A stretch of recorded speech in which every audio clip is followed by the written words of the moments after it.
Number one, beginning stretches and posture. So as a singer, our body is our instrument, right? Like I can't just go and buy a new voice if I go and scream and shout and don't take care of my body, right? So number one, what we're gonna do, you can be sitting, I'm sitting at my piano, or you can be standing. We're gonna take two hands, we're gonna stretch them up nice and tall, take a deep breath in, and exhale, bring your arms down. Once your arms are down, do 3 shoulder rolls forward and 3 shoulder rolls backwards. Some people don't think like this, but I like my singers to think of themselves kind of like an athlete. If you've ever been to a sports game or watch the Olympics, you can take 2 hands and twist your body to your right or left. All of those athletes always warm up first, right? Always, they stretch, they warm up. That's what we're gonna do in our class. So whether you like to sing songs on the radio, your favorite Disney movies, or musical theater, or pop, or rock, or jazz, it doesn't matter what you're singing because you're taking care of your instrument. When it comes to your posture, do you know what posture is, Annabelle? If someone says, you've got really nice posture, what does that mean? That's okay. I'm going to show you an example. A posture, your posture is the way that you carry yourself, right? So I used to teach middle school choir, and this is what I would see a lot from my students. They would walk in and they would sing with their shoulders down, and they would look down at the ground. Annabelle, does this look like a really good way to sing? Does this even look kind of comfortable? No, this is posture you don't want. For singers and just in general, good posture is shoulders back, not so far back that you feel like you're gonna fall, but shoulders back, looking straight ahead. And when we sing, we'll sing looking straight ahead of us, not up at the ceiling, or like I see with my middle schoolers, down at the floor. So when we say beginning stretches and posture, that first exercise we did when we put our hands up like this, when we put our hands down at our sides, that feeling right there, that is good posture. And we'll try to keep that the entire time. Do you see that picture of the girl flying on our share screen? Do you know what that is? Do you know what show that is? How'd you know? You're absolutely right. Is it because she's flying? It's yeah, that's what I thought too. That crazy girl in the picture, that's me. That was taken March 12th of 2020 before the pandemic shut all the theaters down. But when we're on those wires, and we are on wires, shh, you can know the secret, just don't tell Disney. But we had to have good posture. If you're on the wires and your posture is good, is that going to look right? Are you going to be able to balance yourself and that umbrella if you have bad posture? No, not at all. So beginning stretch is done. Posture is done. So whenever you hear me say check your posture, that just means, hey, are my shoulders back? Am I looking straight ahead? You'll see me looking at you here in the camera, but I also play the piano in all of my lessons. I don't have anything pre-recorded. I like to be the one that plays the keys and sings along with you. Number 2, breath support. Breath support is what lets us sing long notes and not go at the end of every phrase that we sing. When we warm up breath support, we're going to do 2 or 3 different exercises. Today, we're just going to do 1, so we can go through numbers 1 through 8. And then I'll ask you, you can see after number 5, there's a question of the week. It'll change every week, and it just lets us know a little bit more about the singers we have in our class. I know we have another learner signed up for this group, but I'm not sure if they're on a break or not able to be here. But when we have multiple learners, we'll have a question of the week, something like, do you play any other instruments? What's a song you're working on? Who's your favorite singer? That way we can kind of have community while we're singing each week. But breath support, check your posture here. You want to take a nice low, deep breath down to your belly button. If you watch me here in the camera, I'm going to take a deep breath. Notice how my shoulders do not move. You ready? And the only thing that moved was I'll stand for you, my lower belly right here. If I turn to the side, here, nothing on my shoulders. A lot of times singers get really nervous and they go to take their first breath and they go, and everything, there's so much what's called tension and nerves in their shoulders. So when we practice breathing each week, we're just going to have you take a nice slow deep breath. You want to keep your shoulders the same. If you want to, you can put your hands on your belly button. Just take a nice slow deep breath down to your hands. Breathe in and breathe out. Now, I don't know if you've learned this in 3rd grade, but part of your body that lets you breathe in oxygen and exhale it out, what body part is that? Do you know? It starts with an L. That's right, it is your lungs. We're going to think of your lungs like a balloon, and I know you know what a balloon is. So when you fill a balloon up with air, if I don't tie the end, but I just pinch it, a little bit of air can get out. We're going to do an exercise kind of like that using our lungs, but thinking of it like a balloon. It's going to sound like this. We're going to take a low, deep breath in for 4 counts. You're going to hear me say breathe in for 4. Then you're going to hold that breath in for 4. Don't let it out yet. And then you're going to let that air out for 8 counts. So if you watch me, I'll breathe in, 2, 3. I'll hold for 4. 1, 2. Then I'm going to hiss out. So think of my lungs as a balloon.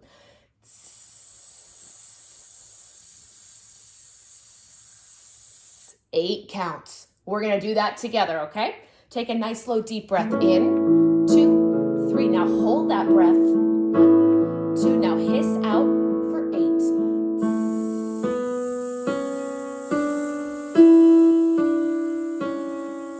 Now immediately take another deep breath in, 2, 3. Hold for 4. 1, 2. Now hiss out for 12.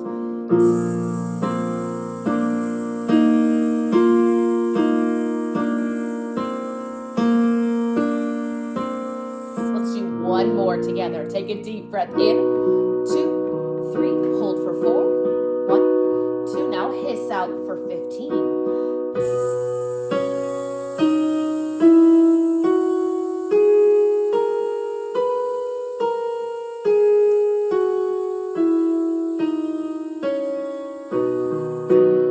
How did that feel, Annabelle? Was that hard or was that pretty easy? Was it? Do you play any sports?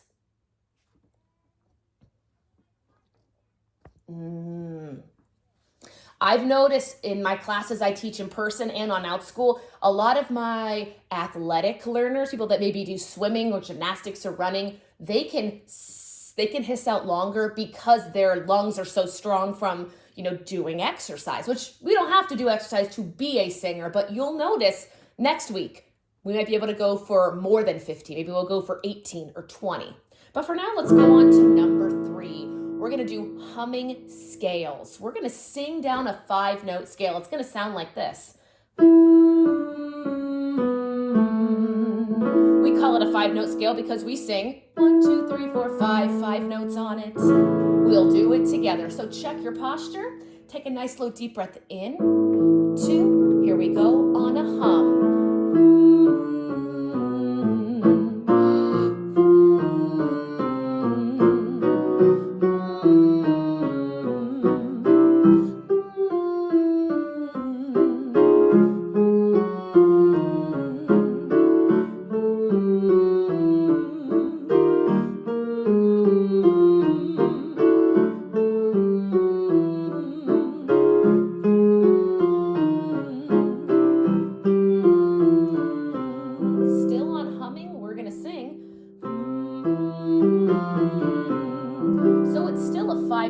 But we're gonna skip up to the top, kind of like you're skipping up the steps if you jump every other step, and it will sound 1, 2, 3,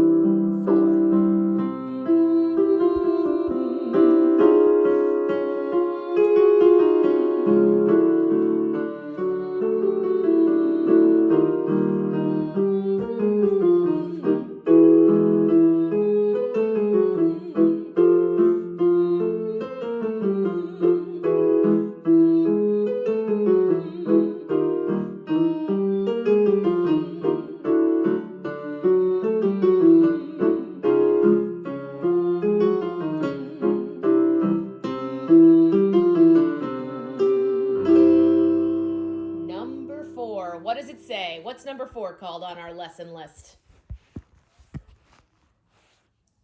That's right. So I don't know if you learned this in 3rd grade music, but in singing or in music, we have 3 ranges. Your middle range, so for girls, we're usually singing right here. Low range is down here and high range is up here. Did you learn anything like that in 3rd grade music? Okay, well, you are now the most advanced 3rd grader in your school, okay? So in our class, do you see how number 4 says middle range, number 5 says low range, and number 6 says high range? Well, this class is mainly getting voice warm-ups and exercises. Let's say, what's your favorite song to sing? Do you have something you love singing all the time?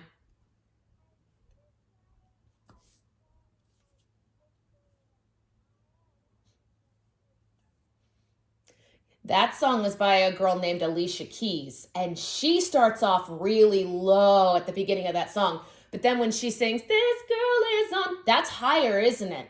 We're not singing it down here. So whatever we like to sing, like for me, I just finished Disney's Cinderella. That was their first big musical back from the pandemic. And a lot of the songs we would sing would start in our middle range, and then at the end we'd be up in our high range, like Let It Go from Frozen. It starts in the low register and then gets higher and higher. If you want any of this music, I do have it. I do think I have This Girl Is on Fire. I think I have that in my music library. But for number 4, we're going to start in our middle range. Then we're going to go to our low range, and then number 6 is our high range. Number 7 says full range. That means exercises that go low, middle, and high, all in the same exercise. Let's just go ahead. We'll start with number 4. We're going to do that same 5-note scale, but instead of humming, we're going to sing on an ooh vowel. I want your lips to be round as though you're pulling a piece of spaghetti or a piece of string from your lips. Ooh, that whole time. I'm going to sing it all with you. Check that posture. Take a nice low deep breath in. 1, 2, 3,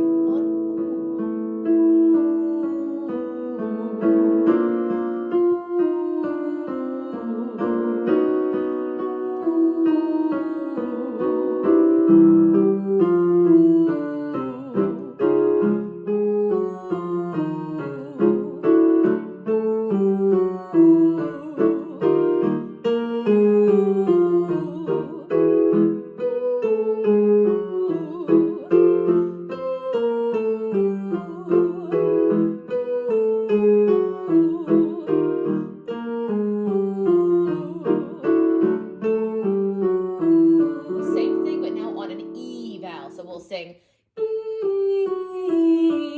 2, 3, 4,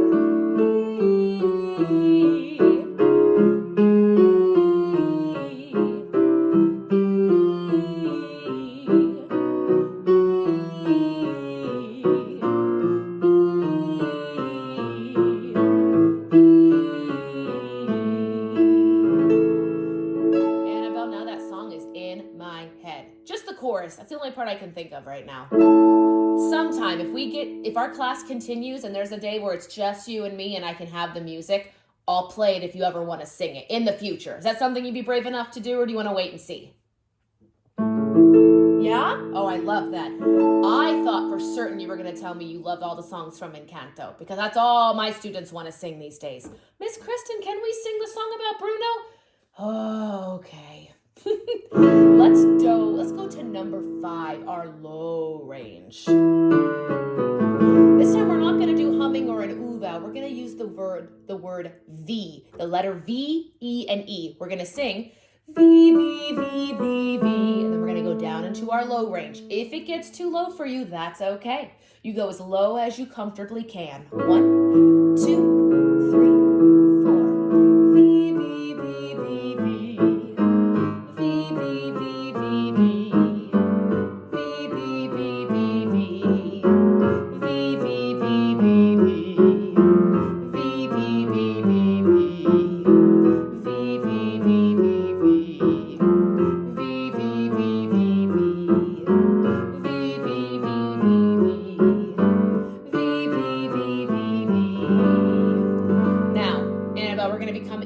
Advanced in 3rd grade.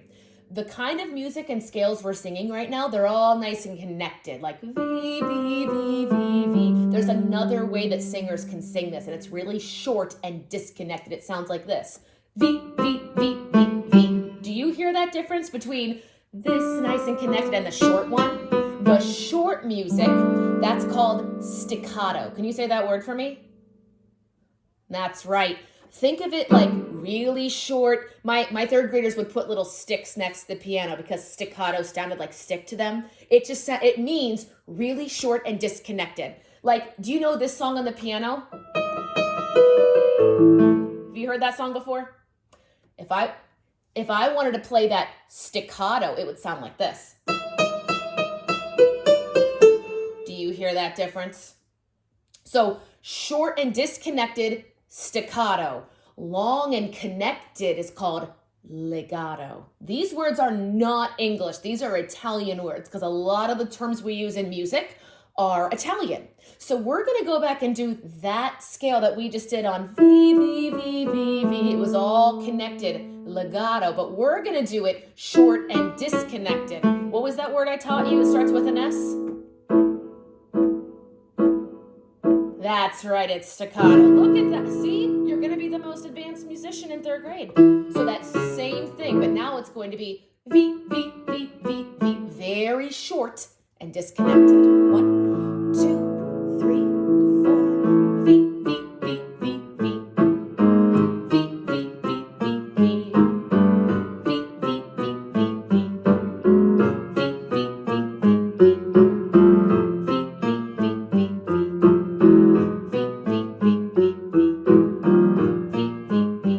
V. Last one here. Nice job. So now you know that staccato. What does staccato mean, Annabelle? That's right. Really short, disconnected sounds. And what does legato mean? Do you think they're opposites, like hot and cold? They are absolutely up. Look at you. Look at this. All right, you can see we have our question of the day on our screen. Question of the day is this your first time taking voice lessons? Is this your first time, Annabelle? Oh my gosh, what made you want to take voice lessons for the first time? Oh, I love that. Now, I know you told me you're in music. Do they ever have you sing like concerts or do you just sing in class sometimes?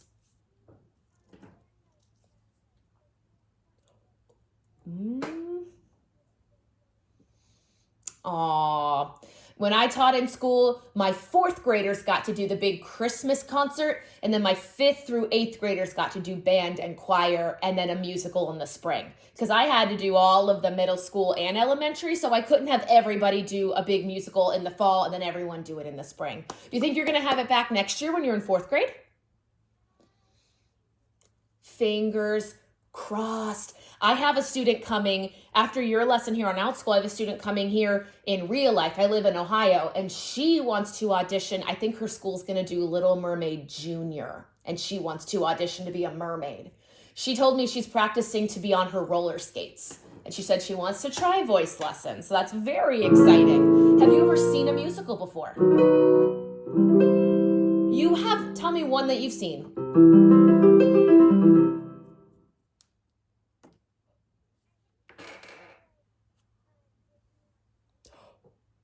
Oh,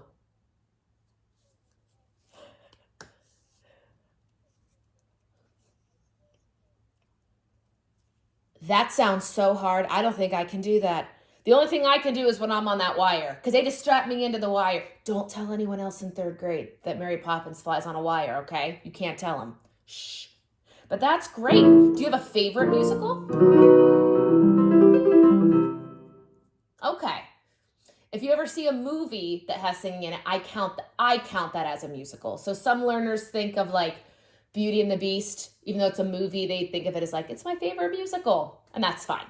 Let's look at number 6. Now, a lot of first-time voice students say, I don't want to do number 6. I don't want to be an opera singer, and that's okay, because we are not going to sing opera in our class, okay? Whew, I know, but there are still songs that have high range in them, that are higher in our vocal range, like your favorite song. What's that?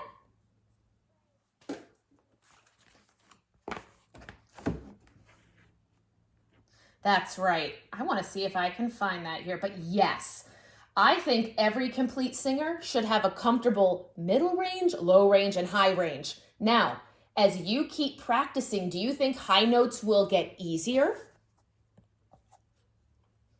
Yeah. When you went to gymnastics, were you able to get more flexible as time went on? Could you do your splits and your cartwheels and your tumbling and your balance beam? So it took practice, right?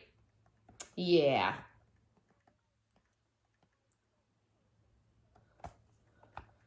Oh,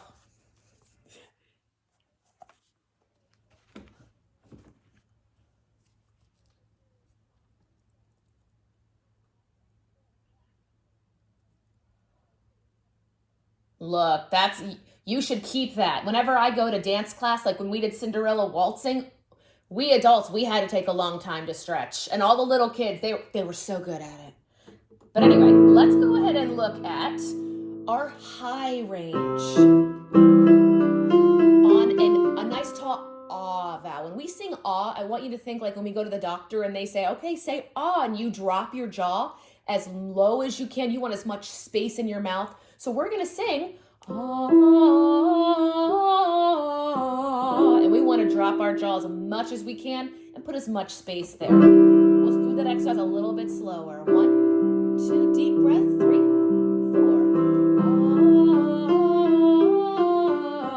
Deep breath in.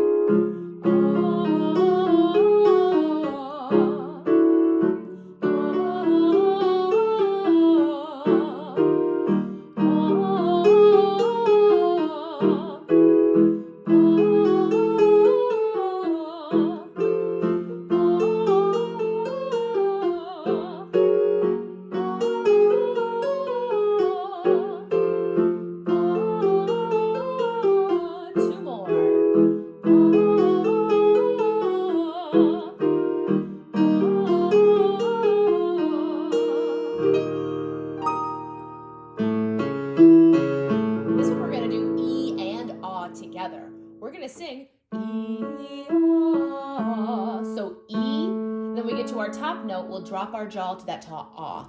E, ah. 1, 2, 3, 4. E, ah. E, ah. E, ah. E,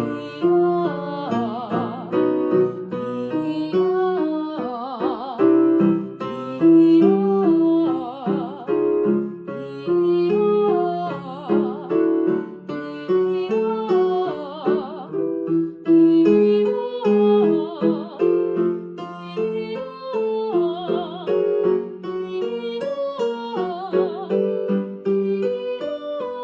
Last one here. Hey, Annabelle, guess what? We have sung higher now than in This Girl Is on Fire. Do you know that? We sang up here, but that song goes, it's a little bit lower. They sing, this girl is on fire right here. But when you start the song, it's in a lower range, and then in the middle range, and then later it goes a little bit higher. I have my music right here. And then they sing a lot of the, all those scales we sing, that'll help in a lot of the pop music. And I can send you this over the OutSchool link if you would like to have it. Let's look at number 7, full range, so low, middle, and high. On an ooh vowel with the round lips, we're gonna sing ooh. Notice how low range, middle range, high range, middle range, low. Do you hear all 3 in that one scale? Mm-hmm. 1, 2, 3 on ooh.